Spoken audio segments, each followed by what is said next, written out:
Madam Rajavi, ladies and gentlemen, earlier this year, I secured a debate in the Houses of Parliament upon Iran's influence in the Middle East.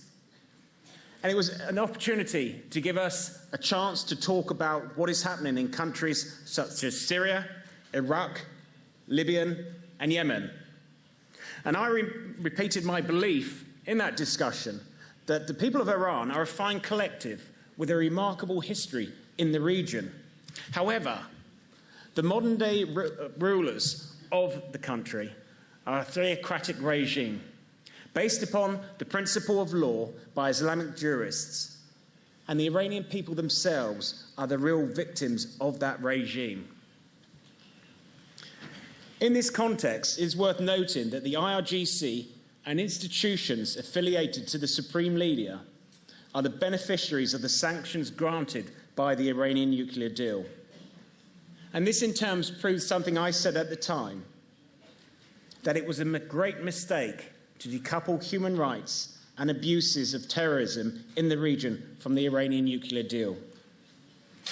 I mention this because it is important to understand the regime's aggressive behaviour in the region and its reasons for stepping up destabilising activities since the nuclear deal.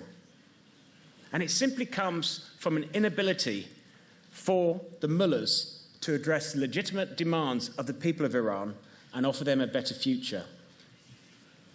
So to that end, I call upon my government to join with the US and prescribe the entirety of the IRGC as a terrorist organisation.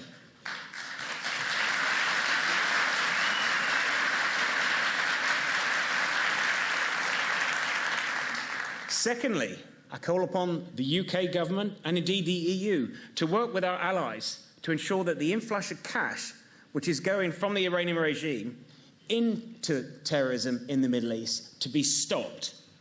And we must do that to prevent a recreation of organisations such as Hezbollah, who are fighting in Yemen, Syria and Iraq.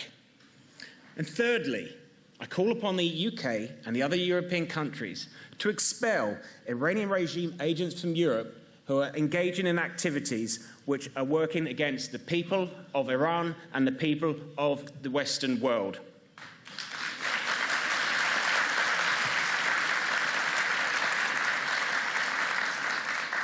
But ultimately, all governments have to persuade the Iranian regime to change its unacceptable behaviour. We in the West must rely on our best ally, which is the Iranian people themselves. And we can do that through support of the NCRI.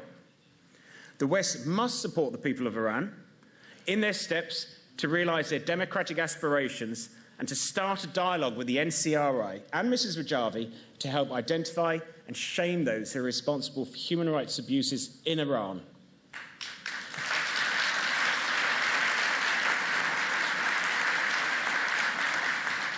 This should be the foundation of our new policy towards Iran, one which abandons the illusions of a modern form within the theocratic regime, reversing decades of failed appeasement policy that has doomed the region to ever-growing crises and has almost brought about a war in the Middle East.